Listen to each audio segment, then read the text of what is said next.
Omar is the Somali refugee congresswoman. She is the third Muslim in Congress. The first was Keith Ellison, and then Rashida, who's actually Palestinian, and Omar. And Rashida and Omar believe in BDS. And so, of course, they have been the targets of just viscerally crazy, racist, Islamophobic tropes and smear pieces since they got elected. I thought it was odd that they didn't have the same attention drawn on them like AOC, in a positive way. You know, it seemed like AOC was like this star, but you have these two other women who are very radical, who are kind of being sidestepped. And then it just seems like the only thing that they're paid attention to are like controversies, which I found unfortunate. So it all started when Ilhan Omar was like one of the most outspoken opponents of the Venezuela coup. So I noticed her right away that she was going harder than anyone, maybe aside from Tulsi Gabbard. But she was going out there every day just saying, you know, how disgraceful this was, how we need to end the sanctions. I mean, she was really going hard and using language that really no one else was. And so I was just really, really excited about it. And then she noticed me because I promoted her, said, thank you so much. This is what real leadership looks like. And so she watched the Trump expanding the empire video and she promoted it. Promoted it meaning retweeting me. But that was really all she needed to do, Robbie, to stir up a whole other controversy, because people who are just, you know, have daggers at me already, who are kind of in these neoconservative circles in DC, that was all they needed to really go off on another series of hit pieces, dredging up all of my 9/11 shit. It was really fascinating to kind of go through the ringer by proxy to discredit her for promoting me, but even though my shit's airtight, the Trump expanding the empire, it's so airtight, they couldn't actually say anything about that. So, of course, they had to discredit me by dredging up stuff from 10 years ago, 12 years ago, but then using that to be like, look at who she retweeted. Even though every day Trump is like retweeting and promoting people who are like literally like Nazis and all kinds of crazy people who are promoting like literal fake news. Yeah, I mean, when I saw her retweeting you, I mean, I got kind of nervous. I was like, damn, like the fact that someone in this high of a position of government is retweeting you, that's putting her in the crosshairs. That is not allowed. I mean, just even doing something that small. And it was not allowed. Yeah, I mean, I'm not saying that's why she's being smeared. Obviously, it's because of her whole package, like what she's been doing recently. You can't promote something by someone like Abby Martin, or even like if she posted like a real news segment or something like from, you know, Chris Hedges' show or something talking about Trump. You can't do that. That's like against the rules. So I was really surprised by that. And I knew that her time was, I don't want to say limited because I have hope that she'll stay in there, but like limited in terms of like getting completely bombarded and put through the smear machine, like the full force of the DC smear machine, think tank circuit, the neocons coming after her. I mean, it's interesting because the generic right wing and like neoliberals and neocons are all going after her at once right now. Right. Together. Right. And they can't even resist. Like it's already looks bad enough that they're all piling onto a Muslim black woman, but it's crazy. Like even Eli Lake was mocking her accent in tweets and stuff. And I was like, damn, you motherfuckers can't resist. And you're the ones trying to say that she's anti-Semitic, but you can't even resist mocking her accent. It's insane. It's like, that's how much their anger is seething when they see someone attack a neocon like Elliot Abrams, which is what she did, like her most recent thing, which was insane that someone even got to do that. Right. In an actual live session. So, yeah, I mean, and did you see that article where some conservative writer wrote that she had the personality of the Somali pirate in Captain Jack Phillips or whatever that fucking movie was? There's been quite a bit of really, really crazy hit pieces that are just blatantly like racist and Islamophobic, and that's completely acceptable, Robbie. Do you want to go into her, like what she did with the Benjamin's thing first, or the? Yeah. So let's. Okay. So here's what happened. Glenn Greenwald had talked about the smear campaigns against Omar and Tlaib, which was Rashida Tlaib, for their criticisms of Israel. he just said, why is it that all of these people are attacking them just for the BDS thing, something to that nature. So Ilhan Omar quoted Glenn and said, "It's all about the Benjamins, baby." It's a famous Puff Daddy song, and you've seen it referenced hundreds, if not thousands of times. It's a cultural meme. So then this woman who works for Forward magazine said, "I would love to know who Ilhan Omar is talking about when she says that Congress is paid money to support Israel." Mm-hmm. And then Ilhan Omar quoted her and said, "AIPAC, who do you think?" And that's when all hell broke loose. So then you had everyone from Bernie Sanders' foreign policy advisor saying, Matt Duss, "This is insensitive." Yeah. To even AOC herself saying, not getting her back initially and just saying, like, I am proud of her to understand the pain and suffering that, like, these tropes have incited. Yeah. What other people said was so beyond the pale and atrocious, Robbie. I don't know if you want to get into some of this. Yeah, but, for sure. I mean, Liz Cheney, like, really? You have the audacity to weigh in when your dad killed 1 million Iraqis? Chelsea Clinton weighing in. This is the most hilarious part of all, though, dude. So Chelsea Clinton tried to pile on to Omar in the same way the rest of the media was. And she actually, like, started, like, engaging with all these people who were rebutting her on Twitter. And she wouldn't let go of her argument that she was being anti-Semitic. And she doubled down. This is the best part, I thought. She doubled down by looking up the rest of the Puff Daddy lyrics from the same song and said, well, I find it's really problematic that she quoted this song then, even if she didn't mean it, because there's another lyric in the song where Puff Daddy says stacking chips like Hebrews, which was fucking ridiculous that she would have even looked up the rest of the song lyrics. Like, the reality is a lot of hip hop from that era does have lyrics about Jews in it. Like Ice Cube has said plenty of anti-Semitic things. NWA did back in their lyrics. It was kind of a common trope. We have to remember the era. Louis Farrakhan was actually a lot more influential. The Million Man March was a big deal back then. So it's hilarious that she would try to pull that out and act like, no, actually, it is an anti-Semitic code because of this other lyric. But then Chelsea Clinton was found tweeting the same exact thing about it's all about the Benjamins, baby. Right. Chelsea She Clinton had already tweeted in Yep. the past mentioning the same cultural meme. So she got fucking just obliterated. As always, I mean, she is a robot. I mean, she's just a weird non-person robot. Yeah, she organized pro-war rallies. Yeah. And imagine being the that's how daughter, too, of crazy such she a is. weird, fucked up family. It's basically like if Frank Underwood and Claire Underwood had a child. Right. I mean, that's how weird ass growing up in that. And in a way, I feel kind of sorry for her because her parents obviously fucked her up. And like probably didn't nurture her, didn't raise her, didn't even give her love really as a child. I mean, she just seems broken to me.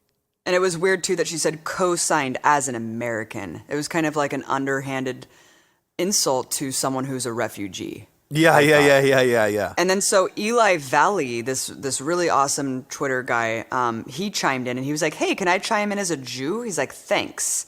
He's like, "The American right is working furiously to detract us from its literal alliance with Nazis."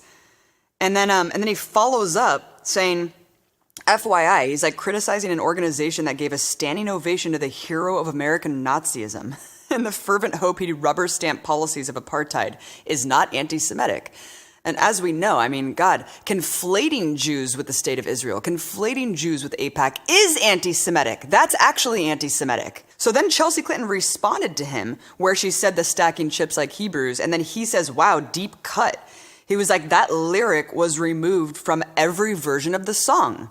Are you a diehard Diddy fan? No, I mean, it was just such an artificial piling on that it was like, damn, she unleashed the gates of hell. And I don't even think it was from that tweet directly. It was just like someone decided to launch a smear campaign on her the moment she tweeted that because of the things she was already tweeting before. They were waiting for the right moment. And I think they attacked and pounced too early. Like they might have if they waited longer, they might have been able to find an example that they could have distorted into something better. But they were desperate to really ruin her, and they pounced too early. And just to give people a sense of how gross this got, I'm sure people saw a sampling of it, but here's like an example. Someone that Fox News calls a left-wing historian, so take that with a grain of salt. Some Politico guy named Joshua Zeitz tweeted, I'm one of those American Jews who opposes the occupation of the West Bank, laments Israel's anti-democratic drift, and doesn't regard the country as especially central to my Jewish identity. And I knew exactly what she meant. She might as well have called us hook-nosed. Really? Wow. Really? That's so... I mean, honestly, that to me just tells me that that guy is a serious racist. That he is so threatened by a black Muslim woman even broaching the subject of AIPAC's influence in this country, and to think that that's an attack on his, like the way that he looks as a Jew is insane. An insane level of racism. It really is. I mean, it's just like that's how scary this black woman is to you? Holy shit, dude. Wasn't it just so upsetting? Right. Wasn't it upsetting to see what people were doing to her? And it's like, none of this is considered Islamophobic, and none of this is considered racist. It's all under the guise of like fighting anti-Semitism. It was just the most hysterical nonsense I've ever seen in my life. And sadly, she even had to like semi-retract. I mean, and then she came back with a vengeance, like 3 days later, which was like kind of really unexpected. Like you would think after someone went through that heavy of a smear attack, they would kind of, chill for a little bit and then wait for the storm to roll over them. But she didn't, which was pretty impressive, I thought. Yeah, talk about what she did.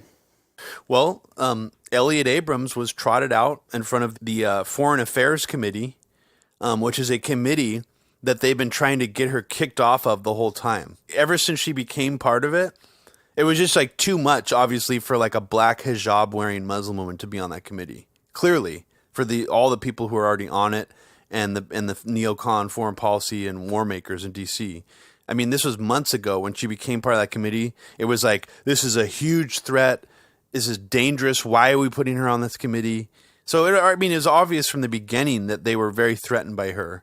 But Elliot Abrams, PNAC neocon, Iran-Contra criminal, one of the biggest hawks in the Reagan administration, was trotted out in front of this Foreign Affairs Committee to explain his attempts to run a coup in Venezuela. And right out of the gates, she basically accuses him of running genocidal death squads. And it was a great exchange. He was extremely offended by it. He tried to interrupt her. He felt like he had the right to interrupt her because like he wanted to answer, even though she's like, no, I didn't ask you a question. I'm just like telling you you are a genocidal maniac. Yeah. And after that, the gates of hell opened up again on her from the same people. But this time, it wasn't directly like, oh, she's anti-Semitic because she's attacking this Jewish man, Elliot Abrams. It became neocon is code for Jew. What? Yeah. So because she's attacking a neocon, again, she's doing something anti-Semitic. Wait, and talk about what that one guy said that you commented on. Like, really? We're gonna go there? Like commenting on how, let me just guess why she's obsessed with someone named Elliot Abrams. Oh yeah, he looked up something about his name in Hebrew and translated it and made it sound like this was just a Jewish attack. And then additionally, what I found interesting when this happened, it created a lot of shifts really quickly. You know how there are all these right-wing grifters like Ben Shapiro, Tucker Carlson, all these phony motherfuckers, or especially Tucker Carlson tries to present himself as anti-intervention, anti-neocon, pro-free speech. That's the big one. A lot of these right-wingers, they really pride themselves on people not losing their platforms or jobs because it's free speech. Well, guess what all they did when she went after Elliot Abrams, and even the tweet? They called her an anti-Semite, a Jew hater, and they wanted her to get fired. Laura Ingraham did, Ben Shapiro did, all these phony grifters did. So it punctures immediately this facade that they actually are concerned about free speech. It's a partisan issue for them. It always will be. It's a partisan tool. But Tucker Carlson had a funny way to sort of spin it. He did try to do a more clever thing, But what was fascinating is he 2 years ago had Rand Paul on his show, and Rand Paul went on like a 2-minute rant about how Elliot Abrams is an Iraq war architect and neocon. Why is Rex Tillerson going to bring in Elliot Abrams into State Department? Because 2 years ago he was being floated. And Tucker Carlson is like, it's absolutely baffling. I don't understand why Trump would bring this guy in. This is baffling. 2 years later, fast forward to now, Tucker Carlson actually did a 5-minute long segment a couple of nights ago, not only defending Elliot Abrams and brushing under the rug saying, what's this Iran-Contra thing? That happened 30 years ago. Yeah, like, totally. What's the big deal? So Tucker knew this guy was a neocon 2 years ago on his show, had a conversation with Rand Paul about it, and now that he's in the administration, Tucker doesn't mention it at all on his program, not a peep, until this woman goes after him. So he spends 5 minutes defending Elliot Abrams, how he's a good guy, and also his argument was, we can't go after this woman for anything because she's a black Muslim, so they'll just accuse us of being racist. Like, so we can't, like, it's like the left is super unfair because now we can't, like, criticize her because she's, like, a black Muslim woman. And this is how dishonest the left is. Unbelievable. And it's like, wait a second, I thought you were the free speech master. They just tried to get her kicked off this committee for saying something all about the Benjamins, quoting a rap song, and you're not even going to mention that and, like, defend her free speech? I thought I thought Tucker was aware of this shit, but it really does sort of reveal, and not that they weren't revealed as this before, but it forces a lot of these grifter, free speech conservatives who claim they're anti-neocon and anti the DC elites. It forces them into a corner to defend not only the Israeli lobby, but also Elliot Abrams. And that's a beautiful thing. That it sort of finally forces all these people into a corner where they now have to defend Elliot Abrams, a PNAC neocon. Like they kind of were wishy-washy and were like, oh man, Bolton, I don't know about this Bolton guy. Like, why is Bolton in here? You know, he's undermining Trump's trying to make America great again policies. But now that Elliot Abrams is in and now that she's attacked him, I feel like they by default have to defend him and put themselves in that position. And that's very interesting because that even forces places like InfoWars to run pieces now defending Elliot Abrams. Imagine that. The PNAC New Pearl Harbor people that InfoWars used to say were behind 9/11, they are now running pieces saying that the guys they claim were behind 9/11 are actually pretty cool guys now. That's an amazing transition if you think about it. I just can't believe that you're not allowed to talk about AIPAC spending money. Yeah, well, I mean, that's of course you're not. Pretty weird. And I saw so many people were just like, oldest anti-Semitic trope in the book, Jewish money. It's like there is a huge lobbying organization on the Hill that you have Al Jazeera doing a 3-part documentary where the former AIPAC director is bragging about it on camera. What they're trying to make it seem like she said is that she said something like, why do all these people with these certain last names all work for the media or something? It's like they're making it seem like she's talking about the Jews or the Jewish elites. She's talking about Israel specifically. Because I think it's just the BDS stuff is such a threat to them. As we know, one of the first bipartisan efforts during the shutdown in the new year was passing an anti-BDS bill. Complete bipartisan effort. Yeah. So Which Rand Paul, one of the only good things scared. He's done recently was he voted against that. That's like one of the only good votes he's made Great recently. job, Rand. It really does go to show the power of just speaking, of just challenging these powerful figures and these ideas in public. Like, it really shows how weak the whole facade actually is, like how much it's barely standing up. So I find that interesting. That's how threatening these things are. Can you imagine if other giant lobbying groups like the UAE, Saudi, who pays for all of these think tanks, right? Or the NRA, can you imagine if it was off limits to talk about them because then you were deemed racist?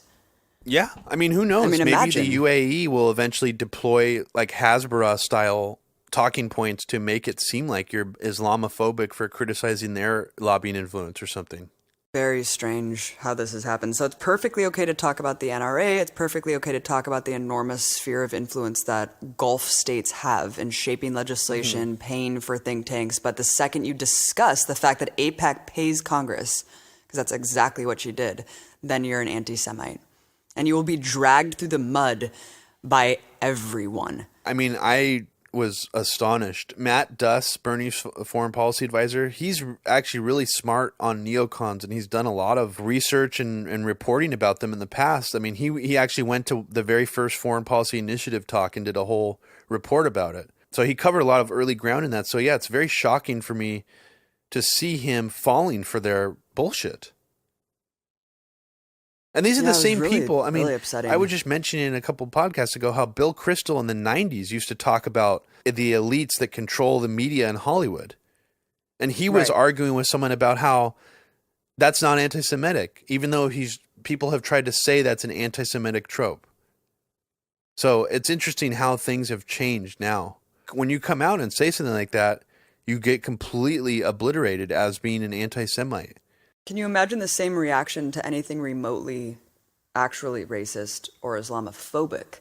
Absolutely not. Can you imagine? Absolutely not. No. Wow. Yeah, the Elliott Abrams confrontation was thrilling to watch. And not only did she just destroy him, where he's like slamming the mic and looks like he belongs in a dungeon. He actually looks like a monster. He does. He looks like an evil little devil. Unbelievable. It was great to see him just under pressure like that and getting confronted about his war crimes. And this is like we're not mincing words. He is a war criminal who facilitated genocide and, hiding the weapons and aid shipments. And now we're doing the same thing with Venezuela. I mean, it's just comically blatant. Yeah. And like almost just cartoonish at this point. But one other thing that I wanted to give kudos to was Code Pink. Code Pink interrupted him immediately. My friend was one of the people who interrupted him. They're like, don't listen to war criminals, right when he started talking. And then he's just sitting there all pissed. Again, I don't know how they get into these sessions with signs. It's like they're obviously going to interrupt them. But they did, and it was great and beautiful. And really, these people should be shamed, heckled everywhere they go. And they should never be left alone. And that's the least that we can do. So kudos to Code Pink. Kudos to all the people who are putting their lives on the line, bodies on the line to get arrested, to just interfere and interrupt this ridiculous charade that's going on. Yeah, and I mean, I don't think that it's, I see people like Elliott Abrams, especially when they had government roles, as being the equivalent of mass murderers, of serial killers, in fact. Right. I think Elliott Abrams is worse than Jeffrey Dahmer and Ted Bundy combined. I mean, you can 100%. combine most of these people, these neocons who actually were responsible for the deaths of people, directly putting out this government policy. They are worse than most serial killers.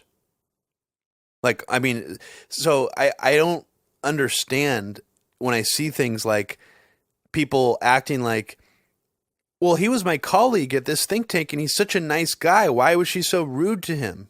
He would have had like a conversation with her. It makes me like people were like offended who were acting like he was just such a nice colleague of theirs at these various like policy making think tanks or when they worked with him in government. And it's like, well, Jeffrey Dahmer was probably really nice too.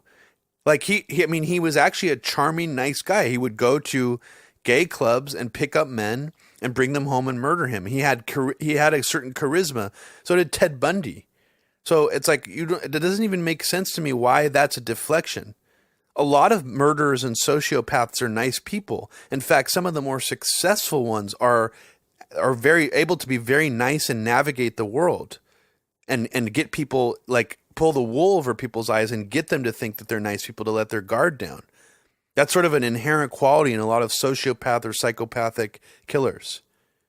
So I just find that odd that that's even a thing.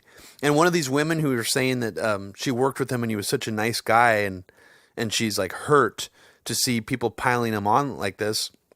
She tried to say that neocon was code for Jew too. She's like, oh, and by the way, the word neocon is basically a code for being Jewish. FYI, Elliot means this in Hebrew, and Abrams means this. So just, sit on that for a sec. I mean, the whole idea of lobbying, and people who think it's even just about getting money, it's so much more than just like getting money. Like Marco Rubio said that famous quote to the Parkland kids. He was like, "The NRA buys into my agenda. I don't get paid by the NRA to support the NRA." And so that's true. You know, that's true with a lot of media people. That's true with a lot of politicians. It's like he's a gun-toting maniac, and so of course the NRA is going to like give, you know, support him. But a lot of lobbying is kind of the threat. What will happen if you don't support this? Not even like, will we pay you if you support it? It's like, how will we depict you, and what pressure will exist on your public persona if you don't support AIPAC? AIPAC will just paint you as an anti-Semite, as we've seen pretty plainly. And that's a stigma that a lot of people just don't want. And so I think that even if you're not getting directly paid by AIPAC, then I think it's just kind of like, do you really want to put yourself out there and criticize them? Do you want to put yourself out there and criticize Israel and then have this happen to you? Like, if you don't support the NRA, like, they will destroy your election by funding your opponent, by digging up, you know, funding opposition research to make you look crazy, putting that shit out there. And it's like, it doesn't even have to be about guns. It's just about, like, how will you be punished, and how will the perception of you be shaped by the power of these lobbying groups? Of course. I mean, a lobbying group is, it's not just the influence peddling, it's the chilling effect as well. Exactly. I mean, when you pay enough people, right, and you spread that money around enough, it inherently creates a chilling effect. I mean, this is why Google has been lobbying so many people, you know, from both parties, because they just don't want the idea of criticizing Google to become that too serious of like an issue in government. They want to tamp totally that right. That's down. why they throw a bunch of money at all of these like transparency / Oh yeah, civil rights EFF has Google money. I mean, that's nuts in and of itself. I remember even arguing with Julian Assange proxy Susie Dawson, who's like an EFF promoter, about this, and she was like, yeah, they have criticized Google, and she was only able to find like 2 articles that very mildly criticized them on their website from like the last 4 years. So that's what money does. Even like the Red Bull Music Academy, which pays all these electronic musicians and tastemakers and DJs and photographers and all these people, they're paying so many people now, even in San Francisco and Oakland. You even bring up Red Bull Music Academy and like, why is an energy drink company inserting itself into the underground electronic music scene? And people, you can feel the chilling effect even in private. Like, people have this weird defense of it, even like in private conversations. You can't even get people to be honest about it. So it really does show the power of like, that's not a lobbying effort, but it's similar. Or you spread enough money around, then yeah, nobody's going to criticize you. It's almost like the lag in critique on Vice and The Intercept. Because there was a hot moment where a lot of people were kind of in the periphery, like, will I get a job? Will I get oh my God, yeah, linked up with this organization? Every leftist so journalist was probably hoping to get a job with The Intercept. Huge absence of reporting and coverage on these outlets. So kudos to you, Robbie, for being one of the first people to actually be critiquing Vice. And wow, were you proven to be right? Yeah, the vindication is strange because it's like, I mean, I hate to sound like an asshole or a cynic. Wow, shocking that a company founded by Shane Smith and Gavin McGinnis would treat their employees like garbage. And it was like a phony paper tiger that never really had this much revenue.